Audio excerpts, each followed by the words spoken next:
Lucky గారు G Telugu news కోసం సమయం కేటాయించిన ధన్యవాదాలు. సో ఏంటి ఈ 2-3 డేస్లో జరగబోయే పరిణామాలు అమెరికా కూడా కీన్గా అబ్జర్వ్ చేస్తుందా 31st మీటింగ్ సంబంధించి? ఖచ్చితంగా చూస్తూ ఉంటారండి. ఇది యాక్చువల్ గా ఒక పొలిటికల్ గేమ్ లాగా కూడా అనిపిస్తోంది. స్టార్టింగ్ లో అమెరికా ఏం చేశారంటే వేరే దేశాలని టారిఫ్స్ పెంచుతాము అని భయపెట్టి చాలా యుఎస్ మీద డిపెండ్ అయి ఉన్న కంట్రీస్ అందరూ వాళ్ళవి 0 టారిఫ్స్ చేసేసుకున్నారు. అదే స్ట్రాటజీ ఇండియా కూడా ప్లే చేద్దాం అన్నది ఇనిషియల్ గా అమెరికా స్టార్ట్ చేసింది ఆ ఉద్దేశంతోనే. కానీ ఇండియా ఎక్కడా లొంగలేదు. సో ఫస్ట్ 25% చేశారు, తర్వాత ఇంకో 25% పెంచి 50% చేసేసారు. ఓకే, ఇక్కడ మీరు ఇంకొకటి అబ్జర్వ్ చేయాల్సింది ఏంటి అంటే అగ్రికల్చరల్ ప్రోడక్ట్స్ లాంటి వాటి మాత్రం మీదనే అమెరికా ఎక్కువ ఇది చేసింది. ఫార్మా చేయలేదు. ఫార్మా మీద ఇండియా నుంచి ఫార్మా చాలా అమెరికాకి వెళ్తుంది. ఫార్మా గూడ్స్ మీద చేయలేదు, ఎందుకంటే ఫార్మా గూడ్స్ మీద చేస్తే అక్కడ వాళ్ళకి ఎఫెక్ట్ అవుతుంది. అక్కడ పేషెంట్లకి ధరలు పెరుగుతాయి, మందుల ధరలు పెరుగుతాయి. అది వేరే దగ్గర నుంచి కూడా తెచ్చుకోలేరు. మనం ఉన్నంత ఫార్మాలో మిగతా దేశాలు లేవు. కరెక్ట్. అందుకని వాళ్ళు స్ట్రాటజిక్ గా మనల్ని భయపెట్టడం కోసమని ఈ టారిఫ్స్ అనేది పెంచుతూ ఉన్నారు. అందుకనే ఇండియా కూడా ఎక్కడ లొంగకుండా ఆల్టర్నేటివ్ మార్కెట్స్ ఏంటి మనకి అన్నది వెతుక్కుంటోంది.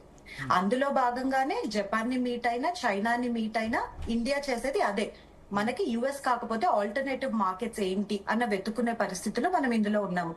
కాబట్టి ఇప్పుడు మనం ఏం చేస్తున్నాము అన్నది యుఎస్ కూడా చాలా క్లోజ్ గా వాచ్ చేస్తూ ఉంటుంది మనల్ని ఇప్పుడు. ఓకే, సో ఒకటి పాసిబుల్ యుఎస్ ప్లేస్ ను రిప్లేస్ చేసే దేశం లేదా దేశాలు పాసిబులా? మీరు అన్నారు చైనాను, చైనా మోస్ట్లీ మనం ఎక్స్పోర్ట్ చేసేవి చాలా తక్కువ కదా. ఇప్పుడు మనం దీని వల్ల ఎఫెక్ట్ అయ్యేది టెక్స్టైల్ సెక్టర్ కదా. ఒకటి టెక్స్టైల్లో ఇప్పుడు మనకు పోటీగా అక్కడ బంగ్లాదేశ్, వియత్నాము, శ్రీలంక ఇటువంటి కంట్రీస్ ఉన్నాయి. సో అమెరికానేమో వాళ్ళ మీద తక్కువ టారిఫ్ వేస్తుంది, మన మీద ఎక్కువ టారిఫ్ ఉంది. మన మీద 50% ఉంటే వాళ్ళంతా 25% ఉన్నారు. సో టెక్స్టైల్ ఇంకా అమెరికాకి మనం ఎక్స్పోర్ట్ చేసినా లాభం లేదు. సో అది వేరే కంట్రీలో అంటే చైనా లాంటి కంట్రీలోనూ, జపాన్ లాంటి కంట్రీలోనూ వెతకగలమా? ఒకటి. రెండోది, మిగతా దేశాలు అన్ని కలిపినా సరే అమెరికా ఎకానమీ, అమెరికా స్ట్రెంగ్త్ ముందు సరిపోవు కదా, వాళ్ళ కొనుగోలు శక్తి ముందు. అవును, మీరు చెప్పిన 2 పాయింట్స్ కరెక్టేనండి. ఫస్ట్ పాయింట్ వచ్చేసి ఇప్పుడు ఇలా కొన్ని స్పెసిఫిక్ సెక్టార్స్ లోకి వెళ్తే అలా సెక్టార్ వైజ్ గా కొన్ని మనం ఖచ్చితంగా కంపీట్ చేయటం కష్టమే అవుతుంది. దానికోసము ఇండియా ఎలాంటి ఇన్నోవేటివ్ ప్లాన్స్ తీసుకొస్తుంది అన్నది మనం చూడాలి ఖచ్చితంగా. రెండో పాయింట్ కి వస్తే అమెరికా అనేది largest consumer economy.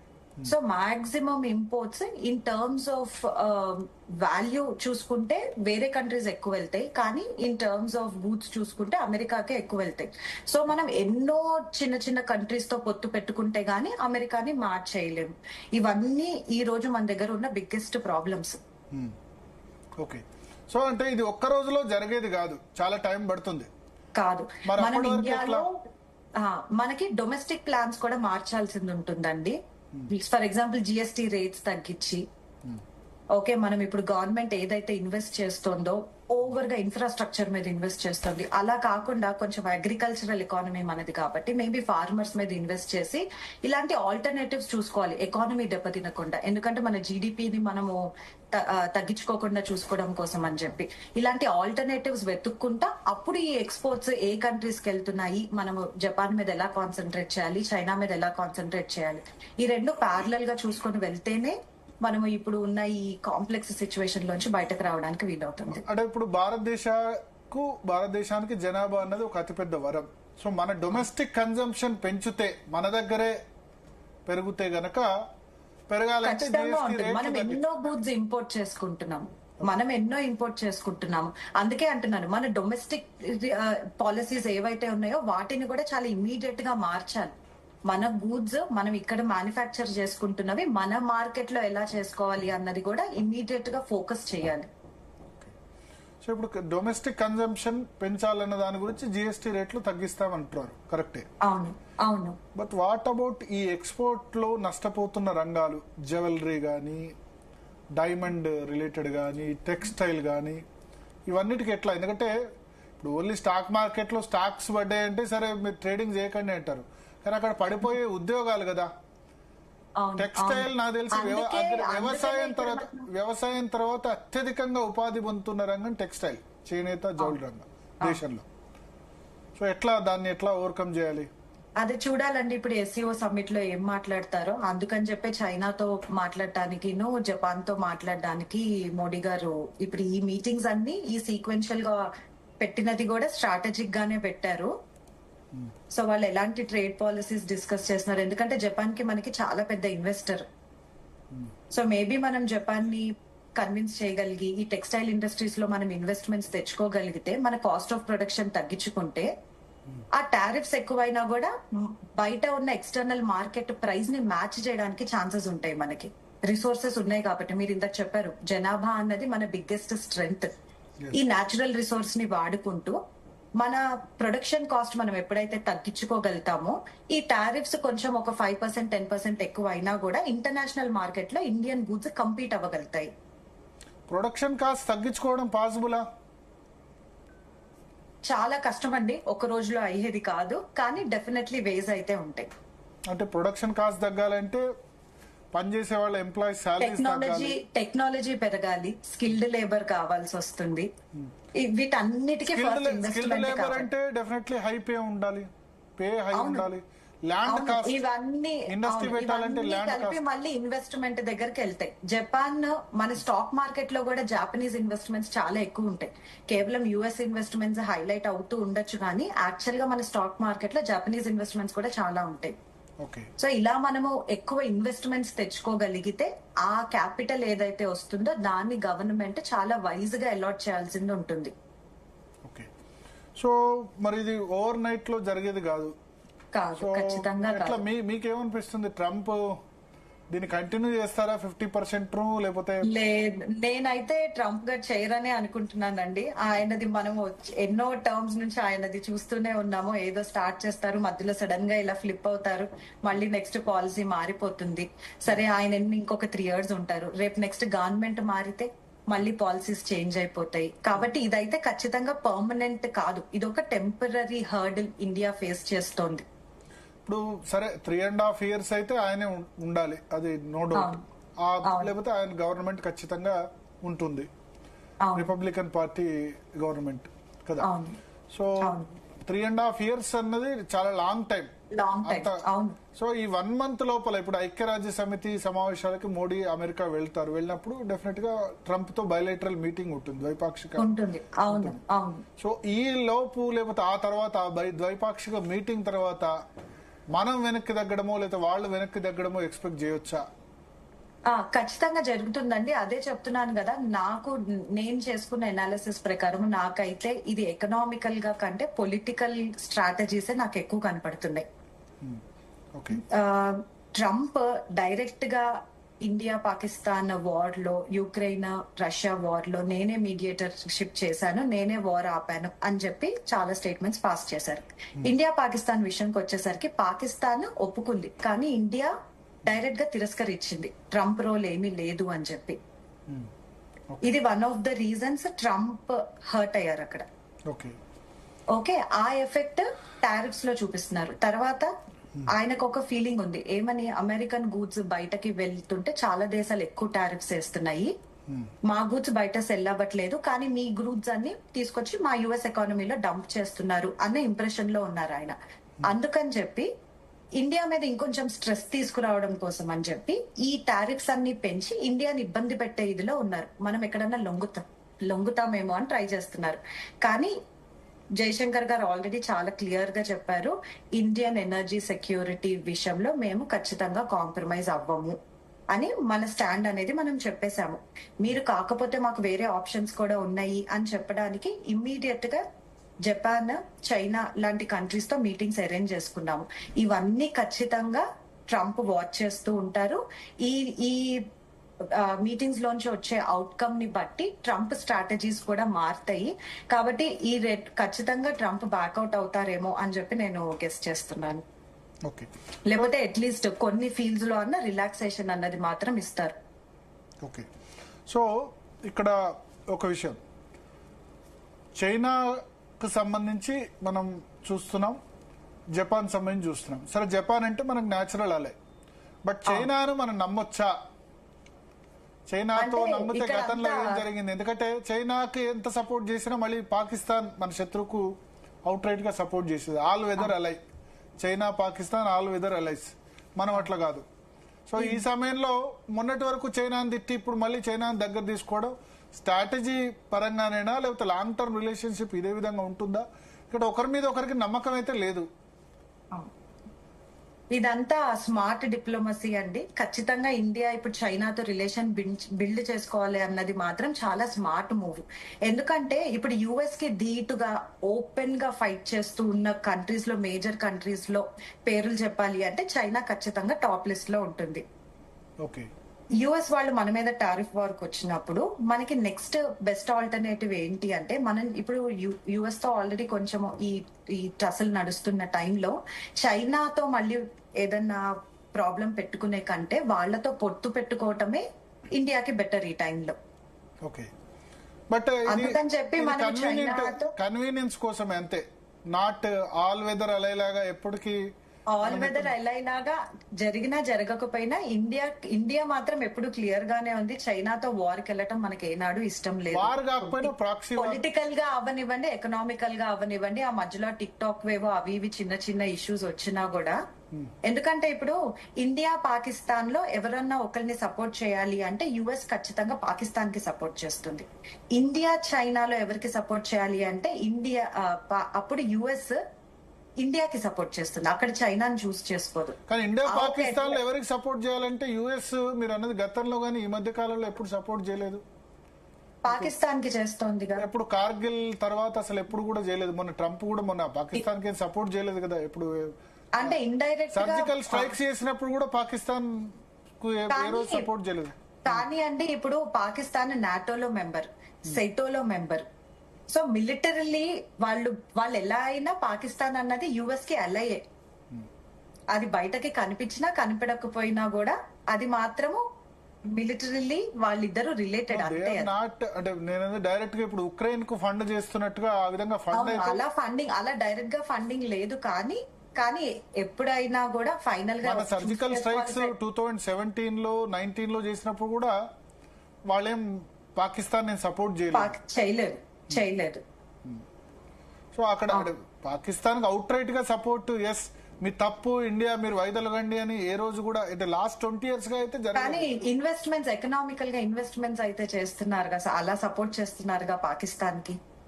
India మీదేమో tariffs పెంచి ఇబ్బంది పెట్టడానికి ట్రై చేస్తున్నారు. పాకిస్తాన్ ఎకానమీలో ఏమో ఇన్వెస్ట్మెంట్స్ చేసి వాళ్ళని పుష్ చేయడానికి ట్రై చేస్తున్నారు. అలా ఏదో ఒక రకంగా ఇండైరెక్ట్ సపోర్ట్ అయితే 20 years గా ఉందా? Last 20 years Osama bin Laden దొరికిన తర్వాత మాక్సిమం అవాయిడ్ చేశారు కదా. ఒసామా బిన్ లాడెన్ చనిపోయిన తర్వాత, ఒసామా బిన్ లాడెన్ అక్కడ ఉన్నాడని తెలిసిన తర్వాత వాళ్ళు రిపబ్లిక్ డెమోక్రాట్స్ పార్టీ మారినప్పుడల్లా వాళ్ళు ఎవరికి సపోర్ట్ చేస్తారు, ఎవరికి చేస్తారు అన్నది అమెరికాది గ్లోబల్ పాలిటిక్స్ లో ఎప్పుడు వాళ్ళ స్టాండ్ మారుతానే ఉంటుంది. ఓకే. సో ఇప్పుడు మనం చైనాని దగ్గర తీవడం వల్ల చైనాకి ఎక్కువ ప్రయోజనమా, మనకు ఎక్కువ ప్రయోజనమా? ఇద్దరికి అండి మ్యూచువల్ బెనిఫిట్ ఉంటుంది ఇది. ఎందుకంటే మన ఇద్దరము చాలా న్యాచురల్ రిసోర్సెస్ చాలా ఎక్కువ, మ్యాన్ పవర్ చాలా ఎక్కువ, మ్యానుఫ్యాక్చరింగ్ కాస్ట్ చాలా తక్కువ, హబ్స్ మనకి మ్యానుఫ్యాక్చరింగ్ హబ్స్ చాలా తక్కువ ఉంటాయి. సో ఇలాంటి ఎల్ఐస్ వస్తే ఖచ్చితంగా రెండు కంట్రీస్ కి మంచిగా జరుగుతుంది. సో మనం చైనాకి ఏం ఎక్స్పోర్ట్ చేయలేం. ట్రేడ్ డిఫిసిట్ చాలా చైనా నుంచే మన చాలా కంట్రీస్ తీసుకుంటాం. చాలా వస్తువులు మనం తీసుకుంటాం. అవును, ఇప్పుడు రేర్ ఎర్త్ మినరల్స్ ఇలాంటి వాటిలో చైనా మనల్ని ఇబ్బంది పెట్టింది. మేబీ అలాంటి ఇబ్బందులు తొలగినా కూడా ఇండియా లాభపడినట్టే కదా. ఓకే. రేర్ ఎర్త్ మినరల్స్ అయినా, ఫెర్టిలైజర్స్ అయినా, అవును, ఇటువంటివన్నీ కూడా మన దగ్గర వాళ్ళ దగ్గర ఇంపోర్ట్ చేసుకోవచ్చు. అవును. బట్ మనం ఏం ఎక్స్పోర్ట్ చేయగలం చైనాకి ఇప్పుడున్న పరిస్థితిలో? అలా ఎక్స్పోర్ట్ అయితే మనం చైనాకి చేయలేం. మనం ఎక్కడ బీట్ చేస్తామండి వాళ్ళ మార్కెట్ ని? చాలా కష్టం ఈ రోజున్న పరిస్థితుల్లో. బికాస్ ఆఫ్ చీప్ లేబర్ అంతేనా? అంతే. వాళ్ళ దగ్గర ఏ ప్రొడక్ట్ అయినా చాలా తక్కువ కాస్ట్. చీప్ లేబర్ మాత్రమే కాదు, టెక్నాలజీ. వాళ్ళు చాలా స్మార్ట్ గా టెక్నాలజీని ప్రతి ఇండస్ట్రీలోనూ వాడుతూ ఇన్నోవేటివ్ టెక్నాలజీస్ తీసుకొస్తూ ఉంటారు, చాలా ఇంప్లిమెంట్ చేస్తూ ఉంటారు. అది అది మన దగ్గర ఉన్న ఒక మేజర్ లోపం. ఆ టెక్నాలజీ పెనట్రేషన్ అనేది లోవర్ లెవెల్స్ వరకు వెళ్ళట్లేదు, ఏదో హై లెవెల్ ఇండస్ట్రీలో మాత్రమే ఆగిపోతుంది. సో అలాంటి ప్రాబ్లమ్స్ అన్ని ఇమ్మీడియట్ గా గవర్నమెంట్ ఫోకస్ చేసి రెక్టిఫై చేయాలి. అంటే మనకంటే ఇప్పుడు మన సాఫ్ట్వేర్ లో ముందుంటే వాళ్ళు హార్డ్వేర్ లో, ఎలక్ట్రానిక్స్ లో, ఎలక్ట్రికల్స్ లో, అవును ఇటువంటి వాటిలో ముందున్నారు. సాఫ్ట్వేర్ లో అయితే మనల్ని అయితే బీట్ చేయలేరు కదా. అవును అవును. సో అటువంటి రంగాల్లో ఫార్మా కానీ ఒక్క రంగం సరిపోదండి. ఓవరాల్ గా అన్ని రంగాల్లోనూ ఉంటేనే ఒకటి టాప్ పర్ఫార్మింగ్ అనేది ఖచ్చితంగా ఒకటి ఉంటుంది. అలానే మిగిలిన వాటిలో చాలా వెనకబడి ఉంటే ఓవరాల్ గా మనము యావరేజ్ కంటే బిలోనే ఉంటాం. Okay okay. సో ఒకటి ఇప్పుడు మీరేమనుకుంటారు, 1 month మాక్సిమం 2-3 months ఈ టారిఫ్స్ కంటిన్యూ అవుతాయి, అంతకంటే ఎక్కువ కూడా అయ్యే అవకాశం ఉందా? 3 months అయితే మినిమం టైం పడుతుందండి ఖచ్చితంగా. ఎందుకంటే ఫస్ట్ జపాన్ తో మీటింగ్ లో ఏం జరుగుతుందో చూడాలి, చైనా ఏమంటుందో చూడాలి, ఈ 2 మీటింగ్స్ కి ట్రంప్ ఎలా రియాక్ట్ అవుతారో చూడాలి. సో ఇవన్నీ అయితే ఒక 3 months అయితే ఇలానే ఉంటుంది పరిస్థితి. ఇప్పుడు కొద్దిమంది అడుగుతున్నారు, కొద్దిమంది అంటున్నారు ఏంటంటే సరే మనం వాళ్ళు అడిగినట్టు రష్యన్ క్రూడ్ ఆయిల్ కొనడం ఆపేస్తే ఏం జరుగుతుంది, పెద్ద నష్టమే ఉంది. రష్యా అనేది మనకి ఒక టైం టెస్టెడ్ అలై, నేచురల్ అలై, ఆల్ వెదర్ అలై, చైనా లాగా కాదు ఇందాక మీరు అన్నట్టు. సో అలాంటప్పుడు ఇప్పుడు రష్యా నుంచి మనం ఆపేసుకోవాలి. ఆల్ వెదర్ అలై అయినా సరే ఇప్పుడు మనం మొన్న రష్యా ఉక్రెయిన్ యుద్ధం వచ్చేంత వరకు కూడా మనం పెద్దగా క్రూడ్ ఆయిల్ ఇంపోర్ట్ చేసుకోలేదు. డిఫెన్స్ లో బాగా మన టెక్నాలజీ, మనకి అట్లా డిఫెన్స్ టెక్నాలజీ సప్లై చేయడంలో రష్యాది చాలా రోల్ ఉంది, అది ఈనాడు నుంచి ఉన్నది కాదు. క్రూడ్ ఆయిల్ మాత్రం మనం చేసాం ఓన్లీ అప్పటి వరకు కూడా 1% మాత్రమే క్రూడ్ ఆయిల్ మనం రష్యాతో ఇంపోర్ట్ చేసుకున్నాం. ఇదంతా ట్రంప్ స్ట్రాటజీ అనడానికి నా దగ్గర ఇంకొక చిన్న పాయింట్ ఉందండి. జైశంకర్ గారు మొన్ననే ఒక స్టేట్మెంట్ పాస్ చేశారు. ఇండియా 1 month లో రష్యా నుంచి చేసుకునే crude oil bill, same bill Europe 1 week లో చేస్తుంది అని చెప్పి. మరి యూరోప్ మీద ఎందుకు శాంక్షన్స్ ఇవ్వట్లేదు? సో ఇక్కడే ఉంది అసలు కథ. సరే, అంటే ఇప్పుడు మనం ఒకటి ఏంటంటే మనం అంతకుముందు 1% మాత్రమే క్రూడ్ ఆయిల్ ఇంపోర్ట్ చేసుకునే వాళ్ళం రష్యా నుంచి. ఇప్పుడు అది 40% పెరిగింది. అమెరికా ప్రధాన ఆబ్జెక్షన్ అదే. ఎస్, చైనానే ఇప్పటికీ అత్యధికంగా crude oil in terms of volume లేకపోతే దాని పరంగా చూస్తే ఇప్పటికీ చైనానే ఎక్కువ చేసుకుంటుంది. కానీ వాళ్ళది పెరిగింది పెద్దగా లేదు. వాళ్ళు మొదటి నుంచి చేసుకునే వాళ్ళే. 13% గతంలో ఉండేది 16% అయింది. కానీ మనం 1% నుంచి ఏకంగా 40% పెరిగాము. అందుకని మీరు తగ్గించుకోండి, మీరు పూర్తిగా మానేయండి, మీతో మీరు చేసుకుంటున్న డబ్బుల్ని వాళ్ళు తీసుకొచ్చి ఉక్రెయిన్ యుద్ధంలో ఖర్చు పెడుతున్నారు రష్యా అని అంటున్నారు వాళ్ళు అని బయటకు చెప్తున్నారు. కానీ ఇక్కడ ఇంకొక రీజన్ కూడా ఉంది.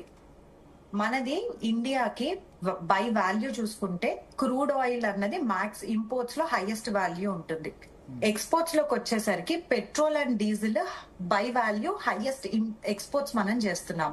అంటే ఆల్మోస్ట్ ఒక $60 బ్యారెల్ కొనుక్కొని మనం ఫైనల్ గా సేల్ చేసేది మార్కెట్ ప్రైస్ $109 వరకు సేల్ చేస్తున్నాం.